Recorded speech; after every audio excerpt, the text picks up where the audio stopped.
Assalamualaikum warahmatullahi wabarakatuh. Sebelumnya perkenalkan nama saya Violistiani dengan nomor standbook 502210021. Jadi video ini guna untuk memenuhi tugas mata kuliah patofisiologi penyakit yang dimana saya akan menjelaskan apa itu penyakit polio. Polio adalah penyakit menular yang disebabkan oleh virus polio. Penyakit ini menyerang sistem saraf penderitanya. Kebanyakan orang yang mengidap polio tanpa adanya gejala dan tidak mengetahui bahwa dirinya telah terinfeksi virus polio. Polio dapat menyebabkan kelumpuhan sementara atau bahkan permanen yang dapat membahayakan nyawa. Tanda dan gejala polio. Penyakit polio tidak menunjukkan gejala. Beberapa orang dapat mengalami gejala flu pada 3-21 hari setelah terinfeksi. Gejala tersebut berupa demam, sakit tenggorokan, sakit kepala, sakit perut, nyeri otot, dan rasa sakit atau lemah. Kemudian, gejala polio non-paralisis atau tanpa kelumpuhan.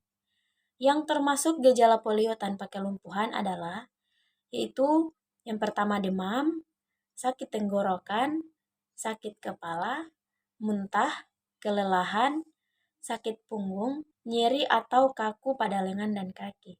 Kemudian kelemahan otot. Gejala polio paralitik atau yang menyebabkan kelumpuhan. Ini adalah penyakit polio yang berat tapi langka. Tanda dan gejala awal dari polio ini mirip dengan gejala dari polio non-paralitik, seperti demam dan sakit kepala.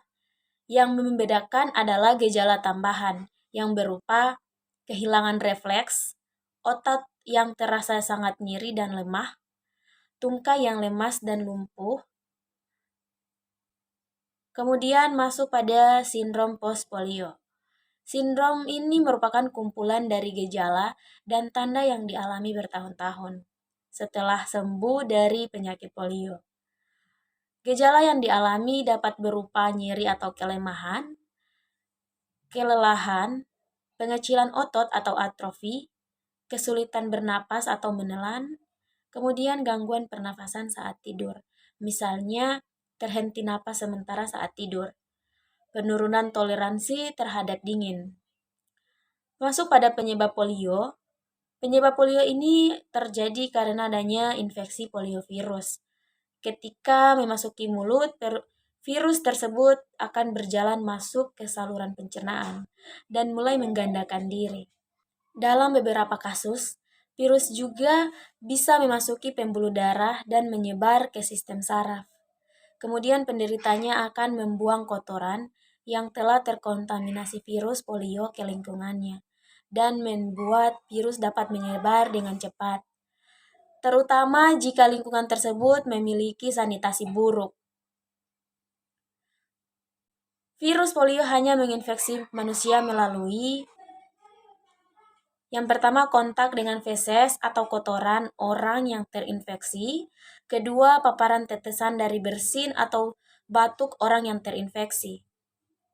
Seseorang dapat terinfeksi virus polio jika yang pertama, tidak mencuci tangan ketika ada kotoran di tangan dan tangan tersebut menyentuh mulut. Kedua, memasuki benda-benda seperti mainan yang terkontaminasi kotoran ke dalam mulut. Ketiga, mengonsumsi makanan maupun minuman yang diolah secara tidak sehat.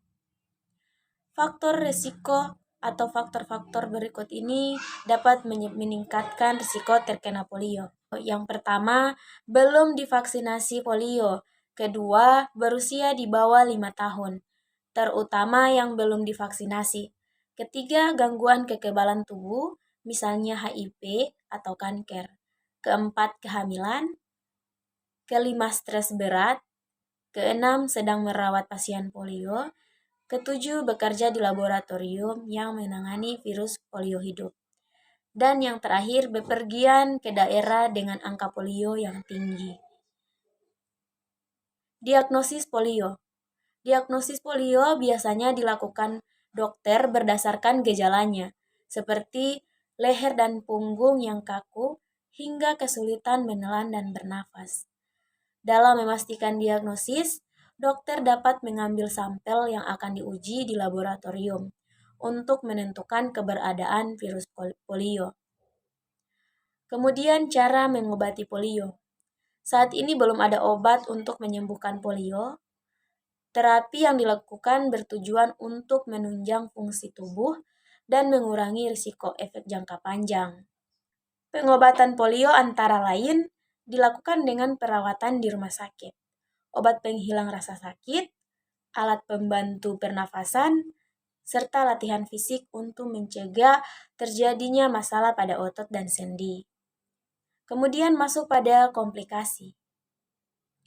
Tanpa penanganan yang tepat, polio dapat menimbulkan komplikasi yang berupa yang pertama, kelumpuhan otot secara sementara atau permanen.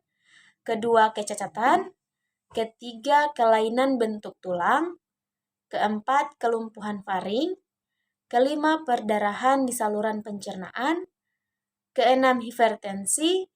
Dan ketujuh, lumpuhnya otot pernafasan sehingga tidak dapat bernafas atau menyebabkan kematian. Sekian itulah penjelasan dari saya terkait penyakit polio. Lebih dan kurangnya saya mohon maaf. Billahi taufiq wal hidayah. Wassalamualaikum warahmatullahi wabarakatuh.